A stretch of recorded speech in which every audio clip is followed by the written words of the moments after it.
Hello, everybody, and welcome back to Hot Takes League of Legends Edition. Just Davide and myself. No shenanigans about Ethan's departure this week. He's actually just on holiday. Can you believe it or not?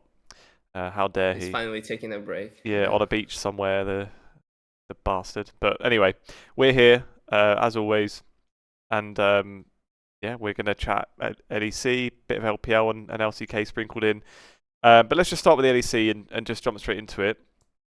And I guess we can start wherever you'd like. Maybe Davide, have you got any team that you're interested in the most to start with?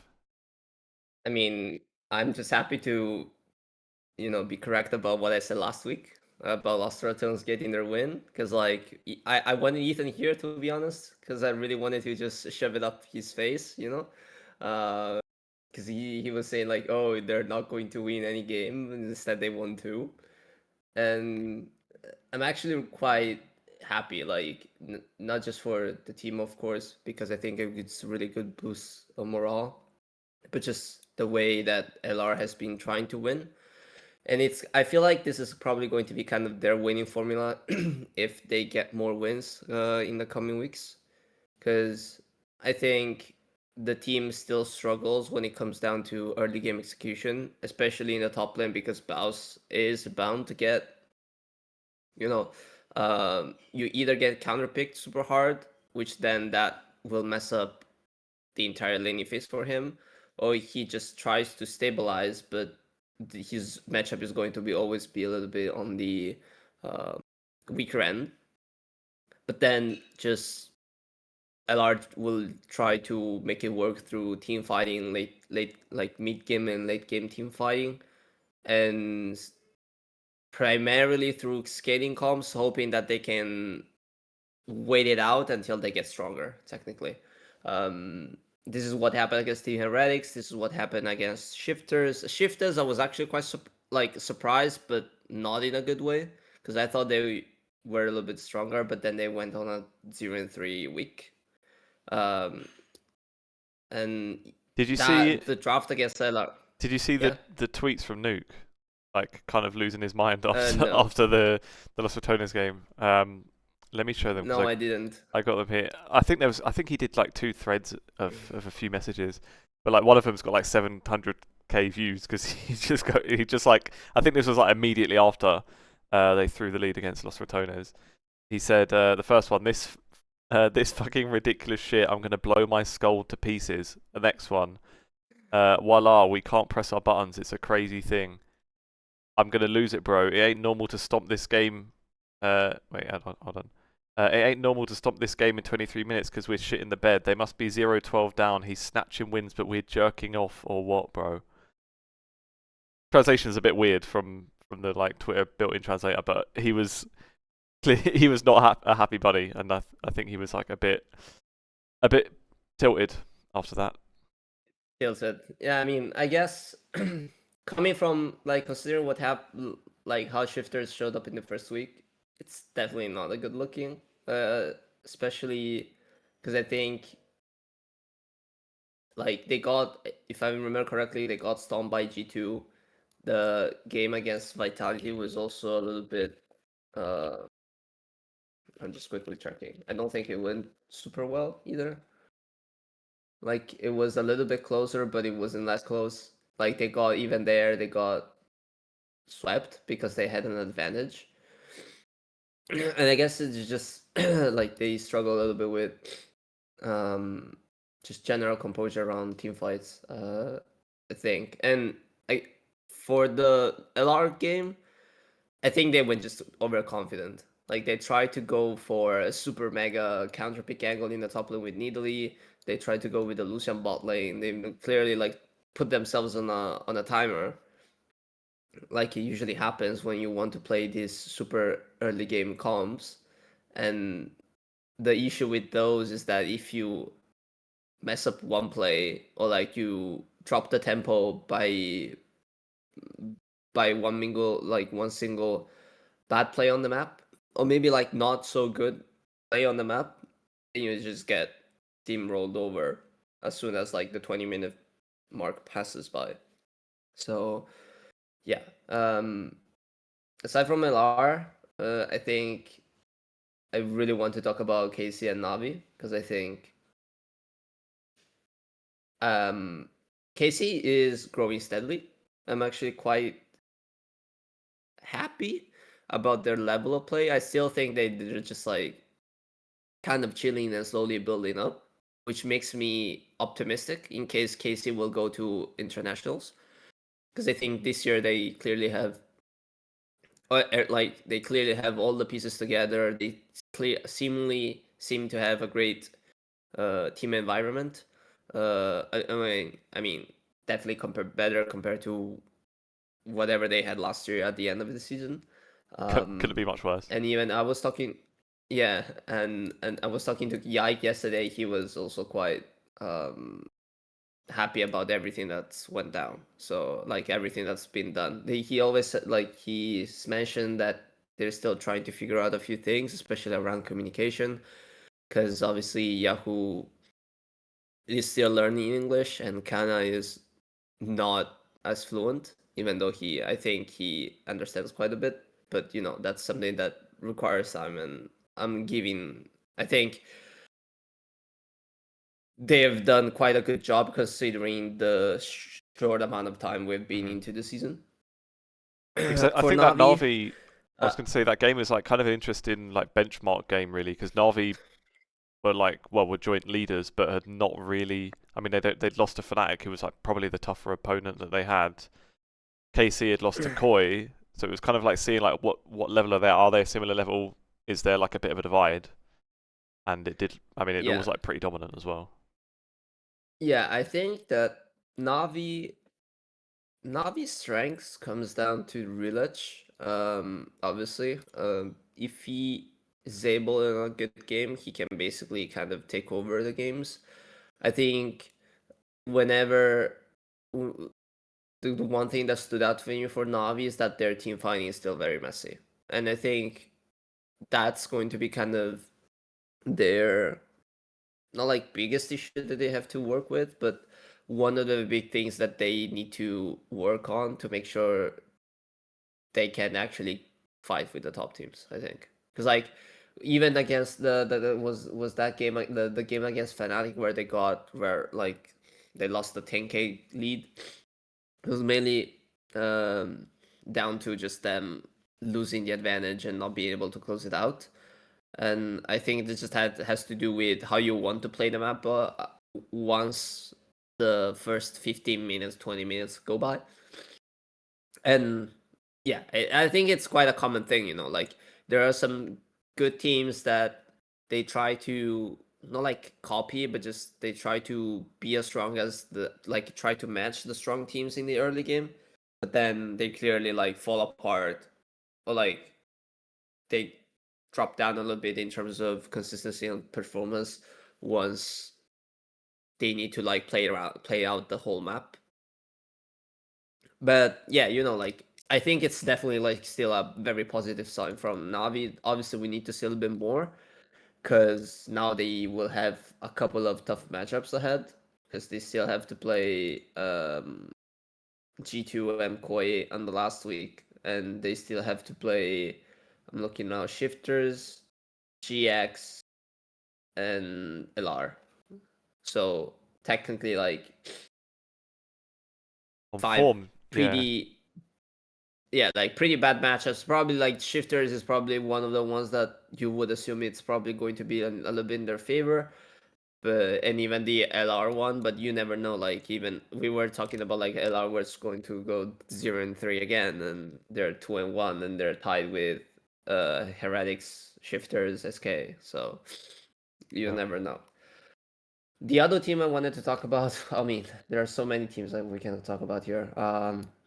It's interesting just with that Positives, top I pack think. how already there's, even though KC is like well, they're pulled ahead by one game, and like from at least the match last night, they look really good. But then of like the top five, like there is like they have all like pretty Yeah, much beaten each other already. Like there's not. It's interesting. circle There's of not. suck. Yeah, exactly. And that's without That's with G2 like sort of still ramping up as well. Um, yeah, it's good that there's like a bit of Yeah, parity. It's quite nice. yeah. I mean, for me, I was. I watched the I tried to put a little bit more focus on the MKOI games this week because I really was a little bit skeptical of the last week, even though they lost to GX yesterday. I still think that okay. I would say I'm a little bit more confident. After I also talked to Supa yesterday, he was not satisfied about the result, of course. And apparently, like there was some tech in the jungle. Apparently, I'm not sure. Somewhat. He Some didn't tech. really because they picked Trundle in the jungle yesterday, which is like a super unconventional pick. And like apparently it's something that Eliolia wanted to try out, or like the team wanted to try out with Eliolia. So it's I think it like MCO has got to the point where they're quite confident that they can pull off wins or like step it up when they need to. So they're kind of in a position where they're down to trying out new stuff to make sure that it can work. The one thing I wanted to point out is that they like for example they had to play against Caitlyn again, which I think was also I'm trying to figure out if whether someone else brought it out, but like it's one of those matchups where you know you're oh yeah it was brought out by KC um in one of MCOI's wins, and they kudos to like GX bot lane. They really stomped it quite hard, I think. Even though like on game state wise, like Caitlyn wasn't really that ahead. So it was like a winnable position for MKOI. It's just that then after they kind of lost the tempo on the map with a couple of plays and just GX generally being better at snowballing their advantage. With roams by Jackies and Isma's engages. And despite like MKOI trying to slow the game down, they couldn't really slow it down too much. So it kind of went, when like they lost control. But it was still quite a good game. And he also was saying like, oh, like we are able to like obviously not happy about the results, but it's like good. It's a positive that will be able to learn from this. So I'm still quite confident on MKOI overall, especially given the other two games that they won, which were against Fnatic and KCB, and it was quite Yeah, and of their last quite 4 games as well, they've got Los Ratones, SK, Team Heretics, which they'd expect to yeah be winning those 3, and then Vitality's maybe the trickier one. yeah, which I think like overall like they like fight like MKOI won against KCA, which is the top team. They beat G2, which you never know what happens to G2 right now, because I think they're like my biggest question mark so far. They just lost to GX and what was it? Shifters. I think the Shifter one was kind of they got draft capped, I think, if I remember correctly. And the GX one, I think also there they kind of put themselves into a very tricky position. I'm not sure whether that was intended or not, but it's fine, I guess. G2, I don't know, man. I was very tilted by that Lee Sin pick, honestly. Like, I was super WTF moment. I have no clue what they were trying to go with there. Like, I guess I can kind of understand, but at the same time, you're like picking 3 melees into like an Aatrox. So, like, what? Like, it's like basically running it down in solo queue. Obviously, they showed up like a lot better against Team Heretics, but like it's still only Team Heretics, you know. It's not like it's a top team. So Well, it's the G2. That's the G2 legacy from like back in the day of throwing games randomly in regular season. Except when they did it then, it was when they would be like 10-0 and like nailed in for the top spot, yeah, and then they would just start throwing games. But yeah, I don't know. Like I'm pretty confident. Like G2 has definitely like more than enough to make it to playoffs. It's just that they're only 3-3, and their matchups are not too bad, you know. But like you got KCB. LR, Vitality, Navi, and Fnatic. You could say that like Navi, Fnatic are bad matchups for them, but the other three should be okay. So yeah, like they at least I think to get to like top 8 you would need at least like 5 wins on the board. Uh, so so it's like that's like the minimum goal, but I was expecting a little bit more too from G2, I guess. Yeah. Other teams. I wonder with G2, like, well, I don't know, I've not heard or seen anything, but then even like historically, they wouldn't like sometimes they would have maybe a bit slower starts here and there where you know it's going to be a long season. There's a thing of like, do you put like your 110% energy at the very start of the season when it's like really the least important part of the year? So like if we're looking for silver linings, maybe it's a bit of that coming into it as well, where they had a long season last year and maybe it's just slowed down a tad at the beginning. I doubt that would even be like a conscious thing though, to be honest. So I'm not sure. Yeah, I know, but like whatever they were doing with that draft against Yeah, true. Yeah, what it is it? doesn't Yeah, excuse that. against Casey was like nah. Like I'm down to under like I get it. A slow start. We want to get a little bit like you don't want to like push yourself too much, but I don't know. That stuff on official game, it's like okay, yeah, it's a BO1. I get it. It's not a big deal. But I would assume that like getting a win over KC would have been like a positive, like definitely a good Yeah, point. for sure. Uh, that was I think like thrown a little bit away, Mm. um, with that. And then yeah, GX very positively surprised. I still think they're quite messy, but like like the balling seems to be doing very well. Noah, John, I still potentially I would put them in like I would assume top 3 bot lanes. They're probably not going to dip to 7th where I had them in my power rankings. So I've been proven wrong on that one. I mean, like for GX, it's that they're a little bit shaky. Like even their team fighting can be a little bit off sometimes. Like they tend to overforce. Even yesterday, there was like an instance where just Isma finds like an engage on Vi, but like he just goes to Narnia because like he tried to ult Azir and then Azir dashed away and then he as soon as like the ult dropped, like Azir just pushed him into like the rest of the Koi team.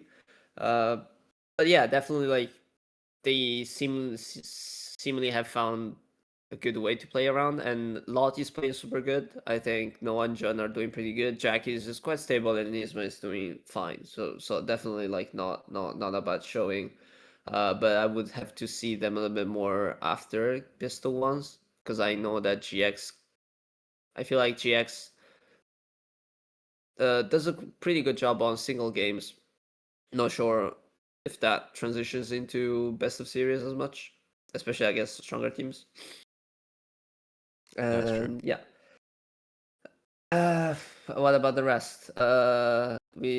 What about team Vitality? attending Because Vitality is a funny one because they don't like they sort of have glimpses where it looks like they're on the right track, and then I they've still think it's very like Vitality fashion. Like even yesterday, the game against Fnatic, they tried to flip it a little bit.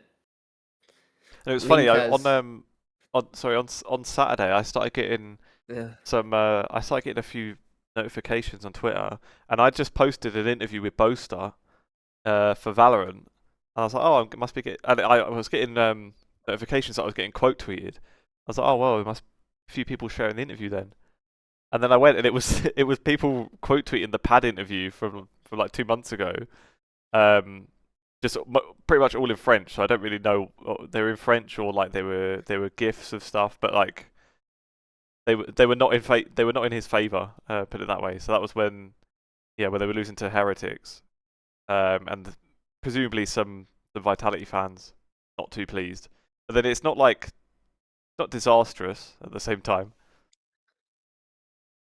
I mean, I don't know, man. It's very flippy. Like they they're a flippy team to me. Like I remember that game again. I guess the game against Shifters was played well. Like Karzi, I think, showed up, and the rest of the team also did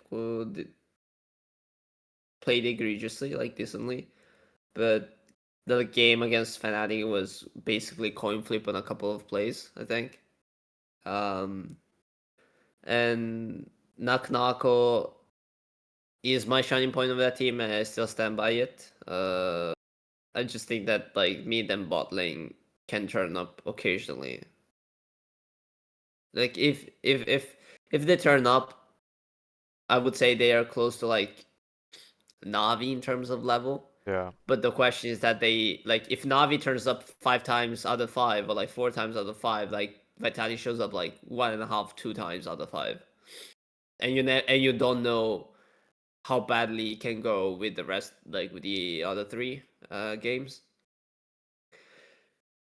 So I'm not that confident, to be honest. And also considering that they have KCGX, G2, MKOI, and LR, I think this is probably the worst schedule we would ever want. So it's not Ideal. looking good. I don't think it's looking good. I must say, like there out of the 5 matchups, you potentially can only like the only one you might be able to win, or like the only 2 probably is G2 and LR based on how things stand. But even that, you're 3-3. Los You Ratones is going to probably actually would have have, momentum as well for a change. yeah. You will probably. I mean, like the only realistically speaking, the only way I see like Vitality, not like the only way, but like the best way I see Vitality win over Los Ratones is just that you give something to Naknako, he shit stomps bows, and then you hope that the rest of the map just plays it out to the point where just like Naknako takes over and have everyone like transition that advantage to the rest of the map. But I don't think like LR is playing poorly, it's just that I think they're getting a little bit gapped on fundamentals, or like on early game, but they know they seemingly know they're now a little bit more comfortable on how they want to play the entire like to execute around fights and with which picks. Like so I think they probably found a good formula for PO1s, and like Nemesis is playing super good, I think. Crowny seemingly also had stepped up a little bit, even though he sometimes have those random moments where like I remember there was one super funny clip where he ulted like in close range Oh to yeah, yeah. like on Kinley, and then out of nowhere like a chase popped up like from behind him, like he died like that. But I guess he said he didn't, he thought he wasn't there, so it just that it looked very funny. I think Reckless did a big step up this week compared to the first week. He he's a lot more proactive and tries to make more plays, even though his playstyles still tend to be a little bit more on the passive end. Valia is also doing quite good. I think he struggles a little bit in opening up the map, or like accelerating the overall map as quickly as other junglers. But he did a pretty good job considering everything that he had to go through in the first 2 games of the tournament.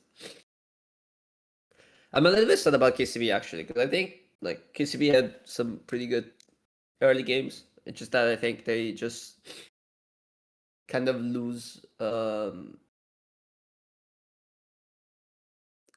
bit when it comes to playing the map. It's kind of gone without. Like it's almost like they've been a little bit forgotten about now, KCB, because you don't. They're the bottom team in the league outright now, but there's not much. Yeah, There's not really much discussion around it. It's sort of just like, oh well, they've slipped down, and that's how it is. I think like I was talking to Yukino yesterday as well, and he's like I really like him because he seems to be quite up, mm, not like optimistic, but just like with a good mental in terms of how he reacts to losses. He was also not like smiling, but I guess he was trying to like uplift himself after the loss yesterday against SK, because it was quite a tough one.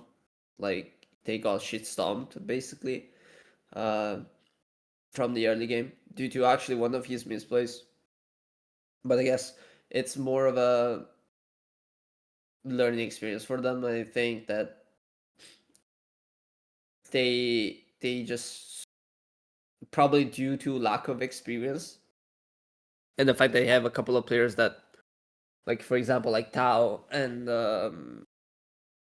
like some other guys who haven't probably played as much at this level, so they're not used to reading the map and playing the map in a certain way. So I guess that's kind of like the uh, ex- experience diff, I guess. Yeah. And I feel like, well, the angle of them Um, coming into the league and being able to play in LEC Versus is totally different to Los Ratones. The expectations from everybody is totally different. Like Los Ratones, the whole thing is we've got these former LEC players slash and streamers. Is this team like mm, where would this team be in the league? And that was the thing for the whole year. And how good is Nemesis against the LEC mids? How good is Reckless these days and all that? So like there was a lot of pressure on them to actually get results and not look like mugs basically. But for KCB, I mean there was basically no expectations on them at all. It looks like an ERL roster. So you would think that you'd hope that like their attitude coming into it was like we'll do our best and obviously try and get to playoffs, try and push. But at the end of the day, like it is a great learning experience. Even if they went 0-11, it's like it would definitely be helpful as long as they don't like totally mentally boom for the whole year from that. But in terms of practice and things, it would be like invaluable. How was it as well with Tao? Did it feel weird doing an Italian interview? nah, it's fine. Like I guess I feel like I'm a little bit more comfortable doing it in Italian compared to Chinese. For me, I guess, not for him. I think the for him it's the other way around. He said that he wasn't like when I asked him about it, he was like, "Oh, I haven't like spoken Italian for like 6 months almost." So I said, "Yeah, it's fine. Like, don't worry about it." And like there were times where he would just like, "Oh, I don't know how to say this in Italian." He just like plugged it in Chinese, and I was trying to like just make a quick That was helpful. That was like helpful for the translation transcription then, I bet. on the translation on the go. Yeah, I had to like feel like the thing is like there were some times where I blanked out as well, because some of the times with the way you explain yourself in Chinese, or you say like you, you say some of the things that are said in a different way. So like making a direct translation probably cannot be as accurate. Yeah. So I probably need to get used to that as well. But it was fun, I guess. I think he also speaks a little bit more if it's in Italian compared to Chinese, because like Chinese interviews usually tend to be a little bit on the shorter end, especially because we can talk quite fast in terms of how many words you can say in Right. Chinese. So like you would the same level of like like a sentence with the like a similar length is probably said like it takes less time to say it in Chinese compared to Italian or English. So it sounds like he's not saying much, you know. But Tao is like doesn't is a man of few words. Uh, I mean, that's often I the case think with like that's rookie players as well. They're not used to being interviewed very much. which is why I was very impressed with Yukino. Like Yukino was very talkative yesterday, and I like that. I don't mind having like players who like to yap. Um, they're always super welcome. So But yeah, yeah, that's the worst when you it's get into an interview and then you feel like the player's just going to respond with like one 2 word answers and you've got to like pull things out. Yeah, it's always nicer, always easier. yeah, it makes it a lot easier for us. Yeah, I think overall it's not too bad. Like overall game quality, I don't know. There's going to be volatility, but I'm seeing some good stuff from teams. Um, Obviously, I think for me, the real test will come around best of like once playoffs come around, because I don't think, like, for me, best of ones are never good to, like, you know, Hard to draw good like conclusions. Yeah. evaluate teams like correctly or like accurately. I think best of ones are whatever. And But at least that's you know, SK's issue. That's why they're not in the top. Where did I have them? That's why they're not in the top 6 yet. I mean, if SK shows up just like they did against KCV for the rest of the split, I would be quite happy. Like, I wouldn't mind it, because like the game against Navi and KC were like, what? There were like some very questionable moments. But like, according to schedule, it's, I guess, affordable, like a top 8 finish, because they got. I'm looking at them. Los TH. Ratones, Team Yeah, they Heretics, got Team Heretics, MKOI, LR, GX, and Shifters. Shifters.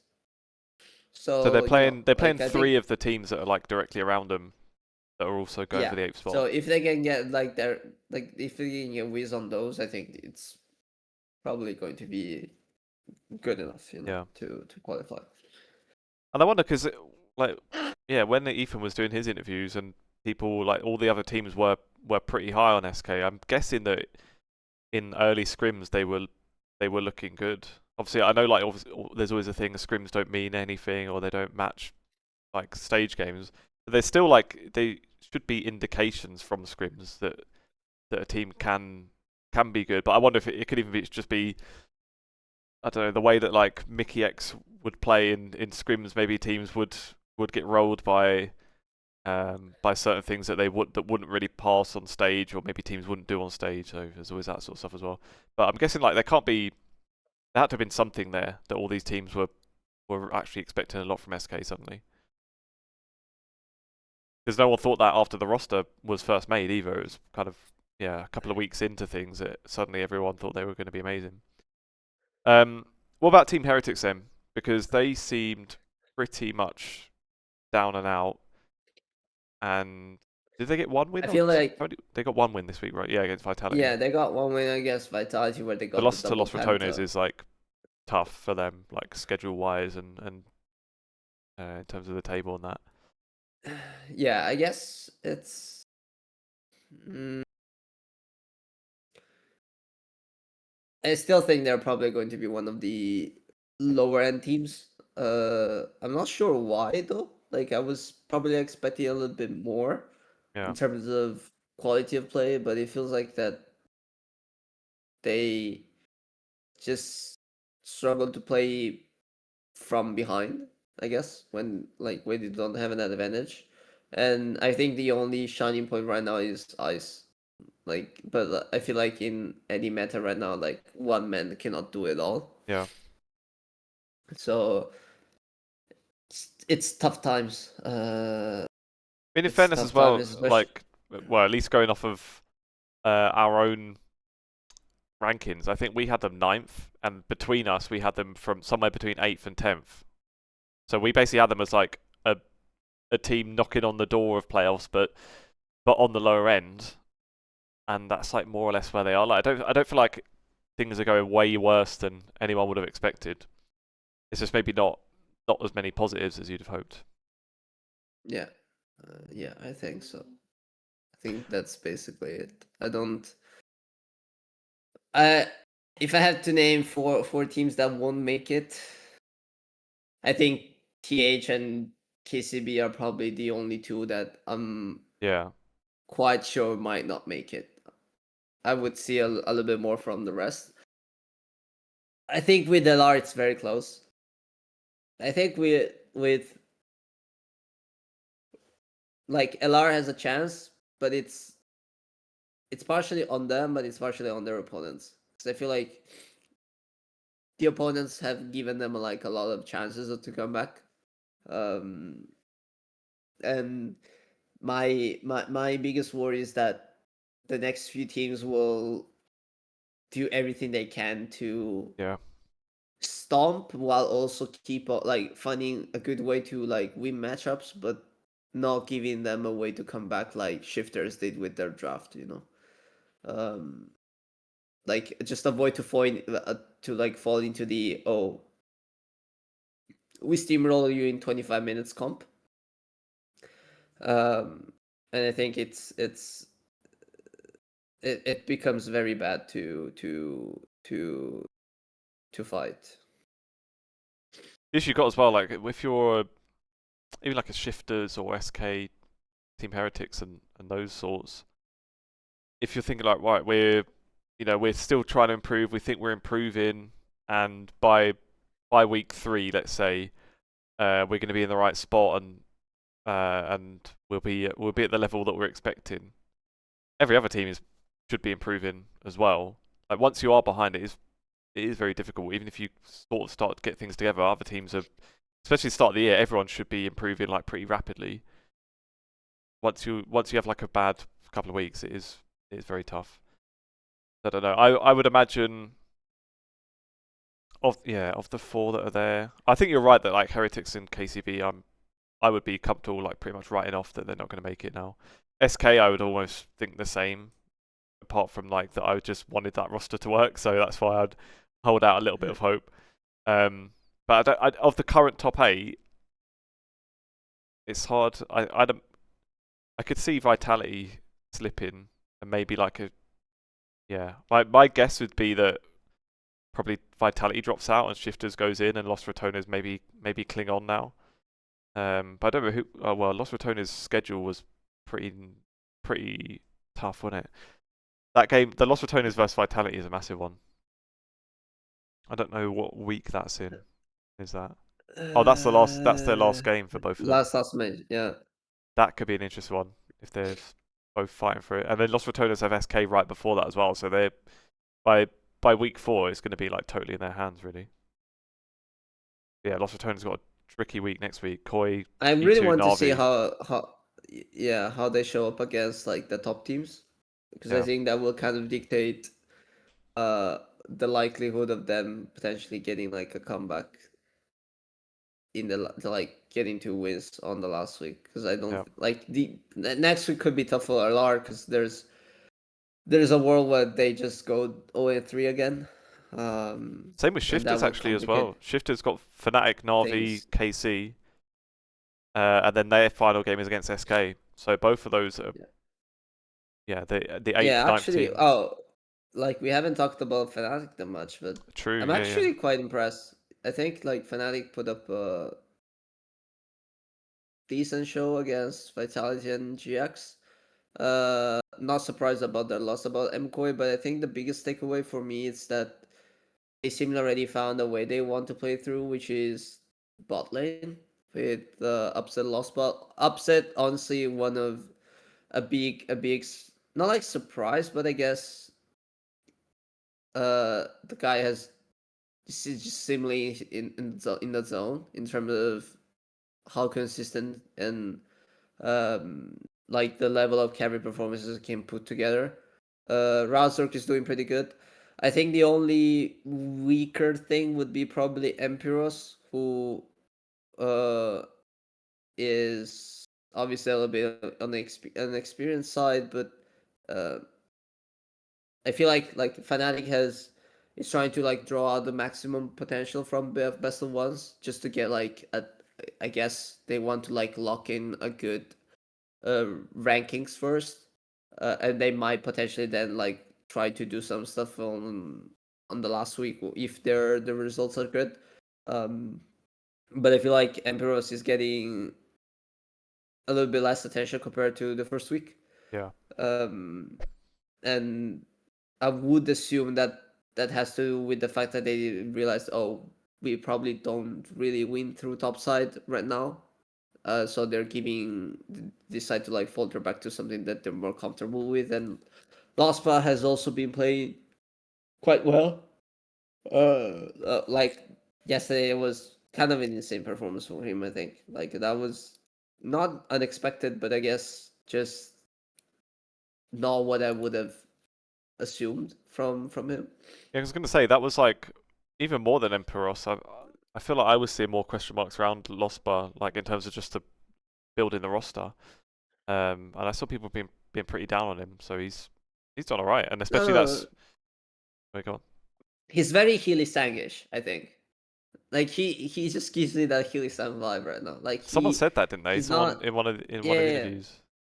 yeah. He's just very Healy Sang, I think. And you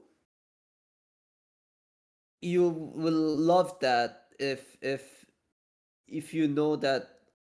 How do I put it? I think it's like you need that for Fnatic to have like big success. So it comes down to like how often can Lostback can do, like how often can he do that against the top teams.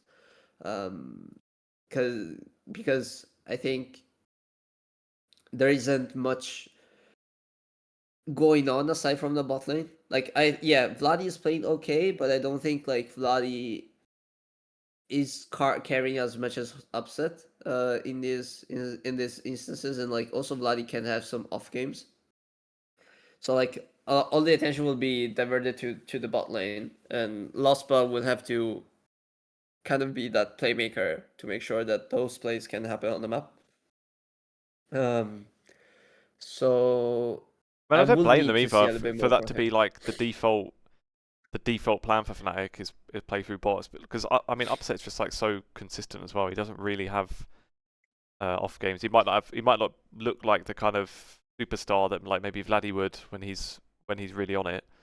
In terms of having just like a really solid player to play through, I feel like that being the main thing for Fnatic with Upset is not like exactly a bad idea. And then Yeah, pivot on definitely not. draft I and mean, things. like he's the best. I think Upset is. I think I rated him a little bit lower at the start of the season. I think he's probably based on the first 2 weeks on par to be one of the best, like the best ADC on in the league probably. Like I think it's between him and Kalist Yeah. right now, judging by and probably Noah actually.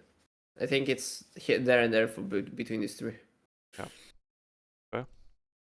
Um, is that every team? I think we've gone for everyone, haven't we? Yeah. I was Yeah. going to say as well with Los Ratones. Did you see that the Cagel clip when they got the first win? He was like Yes. tearing up a bit. It was quite nice because, but he was like apologize. Well, I don't know if he apologized, but he was like, I don't like to be emotional on stream and that, but I know how hard the guys been working. And I was thinking, let it flow, mate. Like it was nice. It was nice for him to look more like a.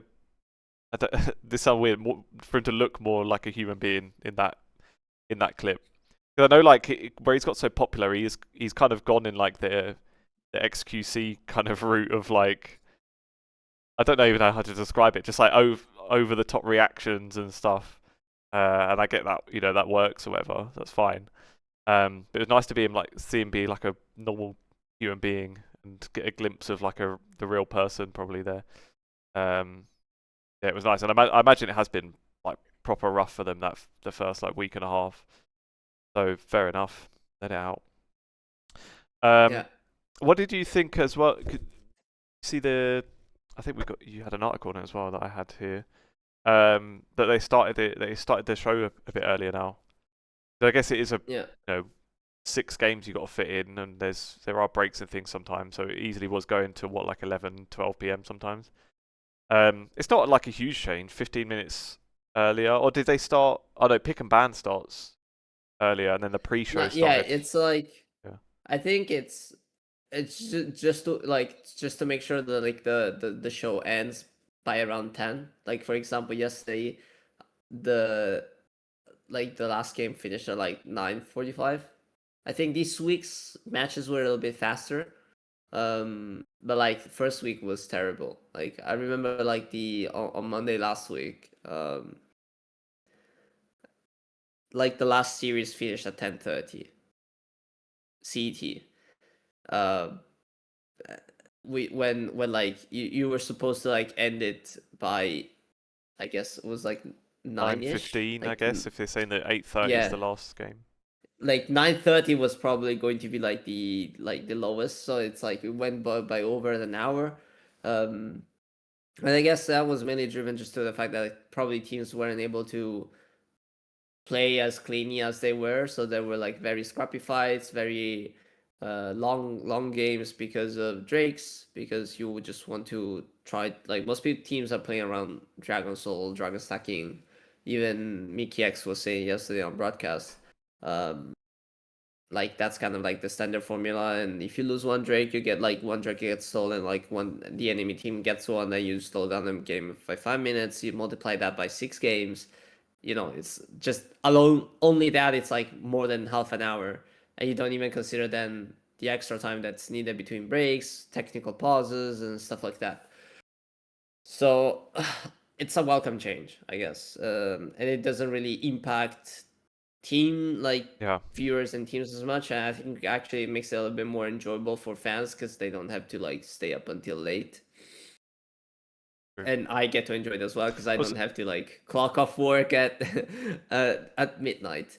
Um, but because also but yeah, I feel like I've forgotten what I was going to say now. Oh yeah, like the downtime between games is like usually the bigger problem as well, because once the games are stopped, like people sort of lose interest. You go and do other stuff, and it takes ages to get in the next one. It's not ideal because one thing in when the commissioner like said that they were moving the start time. I'm not sure if I'd seen it actually said elsewhere before this that he said that they've removed the pre-recorded draft as well, like that had happened from the start of the yeah, year.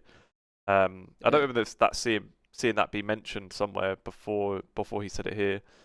Because that was interesting because that was the thing that was meant to cut down on the time between games before. But I remember as soon as they introduced that, there were people saying like, I'm sure the teams won't like it because they were like doing their draft like 20 minutes, half an hour before matches, and then like sitting there after the draft has happened, like waiting ages before the game started. And apparently teams didn't really like that so much. They wanted to just do the draft and get straight in, which I think is kind of fair enough. I can understand that. I think it's also because yeah, I think it's much better to know like when you finish the draft, just quickly I'll set the game plan. And that's it. You just go straight into game to see how it play out. Because it's also going to be kind of be on the fresher end. Yeah. I'm not sure. Like, I'm like I don't speak for everyone, but I didn't really like pre-recorded drafts. I think there was quite a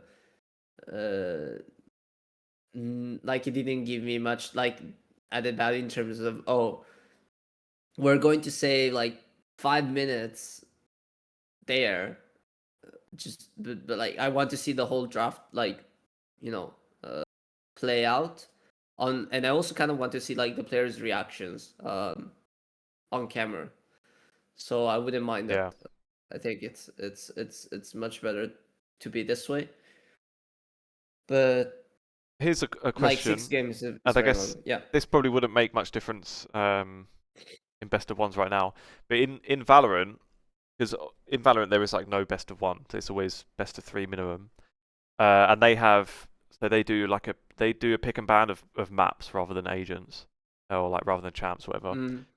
They've added something this year across all regions where for every one of your best of threes, even in like regular season, to determine like the pick ban site like Yeah. selection process, there's a 1v1 I mean, like between teams for every LCP did single it one. last year. Oh, did LCP they? I has missed been that. doing that for yeah. The LCP has been doing that for quite a while. They used to do that. I think they introduced 2v2 this year. They do like tandem 2v2s now. They Right. used to do 1v1s, and even in China, I think they used 1v1s as a way to decide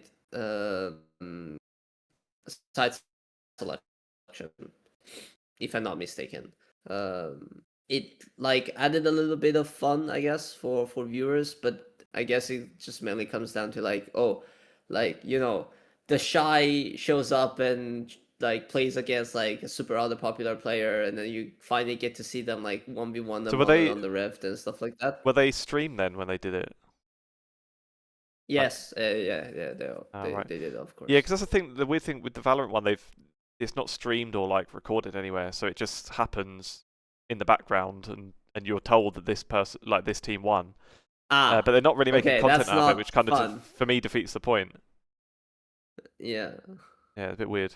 And Okay, also, I thought they would stream it. I assume they would Okay, be, that and that's why everyone was kind of hyped about it, thinking, "Oh, this is going to be pretty fun." And then you don't see a single a single second of it, which is a bit weird. And apparently, like it takes like 25 minutes to do it as well. Like the whichever player goes to do it, they have to go on the gate like before the game while the whole team's prepping, and they go and they sit in a room for 25 minutes waiting for it, and it just like takes loads of time to just do like a 2 minute 1v1. So it's a bit weird. So in the current format, I'm not too keen to see it brought into like LEC playoffs in some way or anything. Because yeah, if you're not going to make any content out of it anyway, it's kind of irrelevant. I think I guess with with this format, it's just kind of hard. I wouldn't mind it having it in the coming splits, but Plus, it's different. yeah, I Like don't think it's I get coming they do this. it here for like a regular season because there's no seeding or anything. Mm, Obviously, when it gets to playoffs, you want to give advantages to teams based on their placements and stuff. So yeah. it would be more for something later when there's best of 3 regular season. Right. Do you want to go to LCK or LPL? What should I we talk would about there? do LCK just because they dropped the big news. Oh, really? What happened? Did I Because miss something? yeah, they just I just opened up Twitter. The LCK Cup Finals is going to Hong Kong. Oh, So wow. Would yeah, that be the they first just time it's announced outside it. of Korea? Yeah, I think it's the first time it's outside of Korea, and it's honestly kind of insane the fact that like they're bringing it abroad. Like a tournament final is going abroad. That is pretty mad. So it's pretty insane, but it's also kind of weird that it's not in Korea, I would say. It's like the Like bloody I'm when they not. want to do Premier League games in other countries, or doing the Spanish Super Cup in bloody in Yeah, Riyadh. yeah. I was thinking like I was thinking about like the Italian Super Cup. Yeah. They usually do it in Saudi. It's like in Riyadh or something like that. But yeah, I don't know. I would want to see how many people, like how big the arena will be and how many people will be there. Uh, I think it's clear that like LCK is also trying to appeal to like not just Korea I but mean, it just is like like the probably the wider of APAC. the leagues, it's clearly like the most popular one globally, isn't it? So it Yeah, yeah, sort of makes definitely. And sense. I mean, I guess like ticket sales and stuff like that will be a lot dependent on whether T1 makes it and whether JNG or like some other big like Hanwha makes it. But yeah, it's definitely. I'm just interested to see how it plays out. I'm Yeah. not even sure where like it says Kaitak Arena. I'm not really sure where that is. I'm actually checking it right now just to. I would be interested to see what the Korean community I'm just trying response to is see to like that. what's the capacity is like. It Uh, looks. It doesn't look it should enormous. be 10K. It should be 10K because there's like a stadium which is 50,000, which I doubt, and then there's like the main Indoor arena, arena. Yeah. which I think it should be the one that they use. Oh, Arsenal and Tottenham played it. Oh, really? Yeah, yeah. This past summer, it says on Wiki. It says it's record attendance with 49,975 people. Wow. And who won? Oh, I don't know, I man. see. Oh, hang You on. should know that. You should know that. Well, but it's a I don't pre-season really cup, know. isn't it? But have a look at this. Look at the screen share. There's Tottenham lifting a trophy in there. What? Oh my god! I love this stadium. I'm so glad they're doing it there. Apparently, I've got like such fond memories of that stadium. apparently, like it's tickets are like they said it's around like 1.6, like 1,688 HKD, which is kind of expensive. Yeah. I mean, it's a final, I guess, but like converting into euros just to make it's like 182 euros. I'm not sure whether that's going to be like starting price, and like Hong Kong is it's a little bit on the expensive end, so I'm not surprised that it costs that much. But at the same time, you know, um, if you just take that as the base price, you multiply that by the 10,000 people you get, you're getting like a couple of like more than $1 million just on that, you know. I mean, if T1's there, You're getting they'll yeah. sell that easy. So There'd be plenty of Korean fans that would travel for it, wouldn't there, as well? I yeah, would imagine. definitely. I think so. Yeah, I think so. They definitely will do. I But suppose if they're going to do it, doing it. the next seller should do. What I could see is Yeah. like their reasoning, even if there is some pushback in Korea, is like the LCK Cup technically isn't part of like the wider LCK results and lineage sort of thing. So it's like it's sort of treated that way as more of an exhibition thing, isn't it? Like an exhibition tournament that gets you into first stand, but they don't treat it as like one of the major LCK trophies. So like maybe in that way they don't see it as being so problematic. Plus, also it's the LCK. Like they actually get like they not like we've had in the LEC where things were trimmed down for ages and ages until finally this year it's expanding again. Like they would always have arena finals anyway. It's not like they've been starved of arena stuff, so they'll probably still get, I imagine, two other arenas in Korea for the other events, and maybe just LCK Cup. They'll bounce around a little bit, which seems an alright way to do it.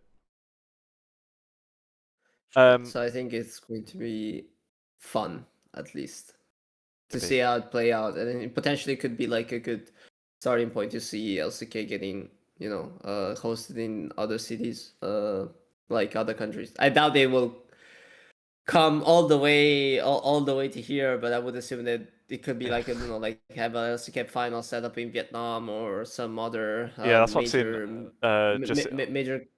I just saw Yeah. Wolf's response to it saying he'd like to see it in Vietnam or the Philippines as well. I guess there must be there's so many countries around there probably where the LCK viewership is massive that they can get away with it. Plus, yeah, if it's close enough that you could get a couple of thousand traveling from Korea and not be like scrambling to sell tickets. I doubt it would be that hard. Yeah.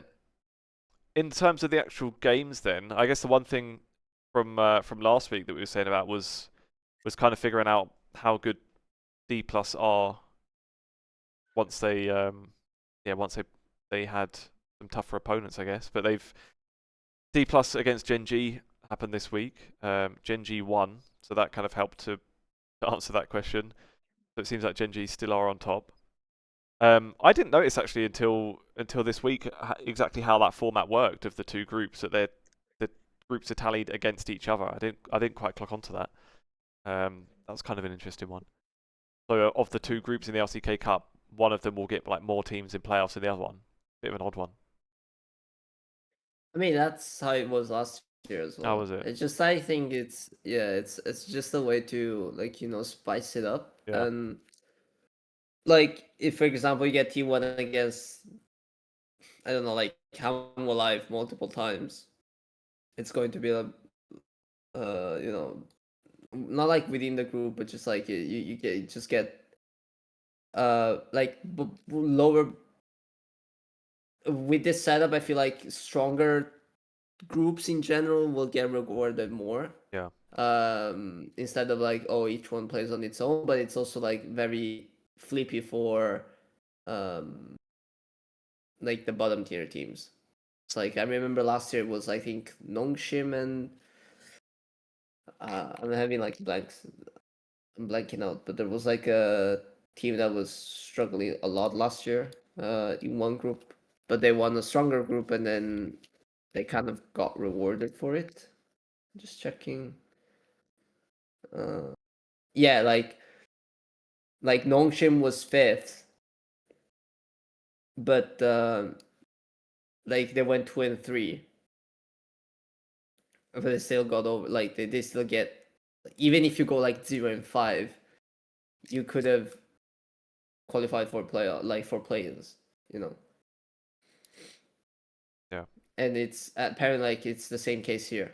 So, but like compared to last year, this year the groups seem to be a lot more balanced. Well, Like they're that, completely tied going into the last week. yeah, they have like 10 points each, so it will come down to the last series, And then which I it's guess is best of going to fives be this quite week, right? massive. Yeah, for the final week. And then you've got Uh, Yeah, is it? Because I think on Leaguepedia it says on the format, winning a best of 3 grants 1 point, winning a best of 5 during the Super Week grants 2 points. Oh And yeah, this then week it's going there's to only be one. beautiful. There's one game per day, so I'm assuming those are the best of 5s Yeah, before playoffs. And the Saturday Sunday, so the last two best of 5s to finish it. Even the Friday one yeah, could be good as well. Nongshim against KT, and then Saturday you've got T1 against DK, and then Sunday Hammer Life against Genji. yeah. Best of 5s already. That's going to be I good. mean, the How Life Genji one, I'm not really that sold on. I'm more sold on the T1 DK Yeah, one yeah. just because of On form. How Life has been playing. Yeah, How Life's a little bit shaky. Yeah, yeah. See. And yeah, and in LPL, JDD.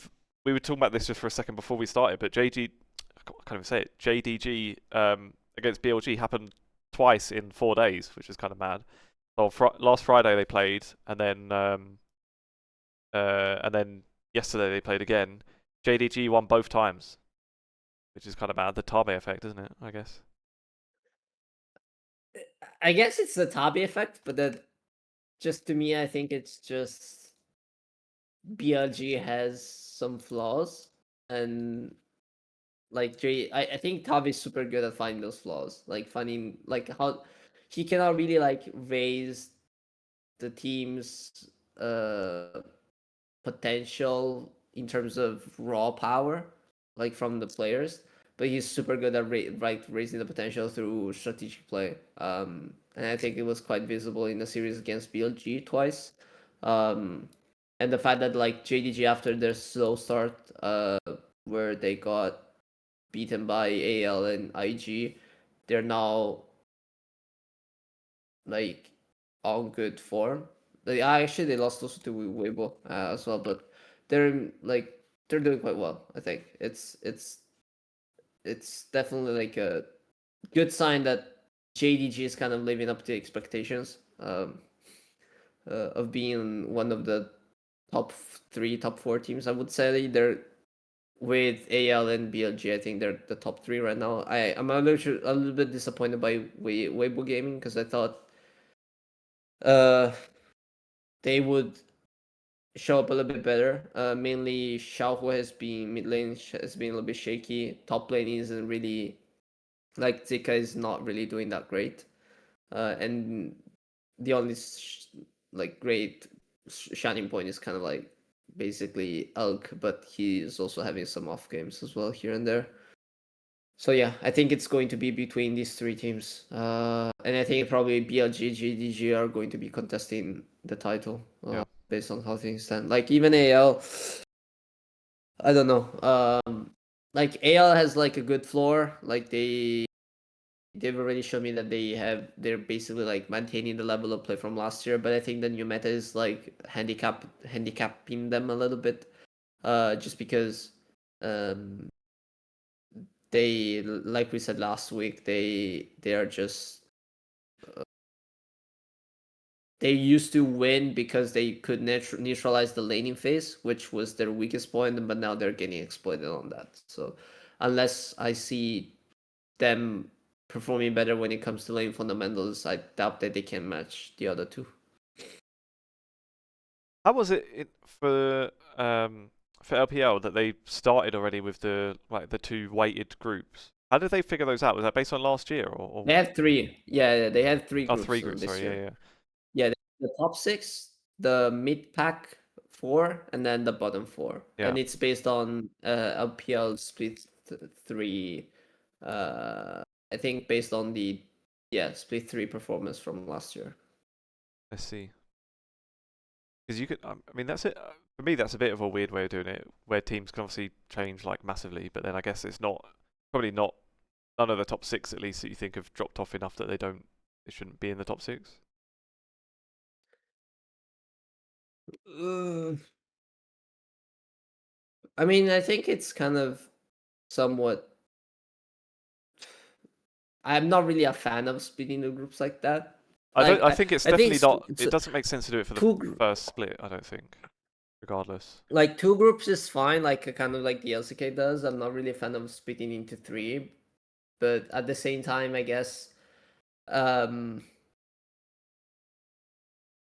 it would be a little bit more not like fun, but I guess from like a viewer's perspective, you get like more matches between top teams. Yeah. It's just that I think you're hurting a lot like the mid pack and the bottom team teams. Like no one is going to care about them whatsoever because they're never going to play against a top team. Yeah. But I guess yeah, on the other end, it's like what it like I don't know like Team W, which is now in the mid pack and they're first. That should technically get into like the like the playoff stage, I guess, if I'm not mistaken. Do you get no, they get like an immediate qualification match, Yeah. which can potentially put them into playoffs. Uh, and you kind of do that by playing teams against teams that are on your similar level. Yeah. So if you are better than them, then you deserve the goal. But my issue with that is like, oh, but then you're going to get potentially get shit stomped by top teams, so that it doesn't really impact the standings. I think it just heavily favors like the top teams who end up performing. But I guess like what the format for the LPL was mainly introduced because they wanted to avoid like teams just Just so many games in like LPL as well usually.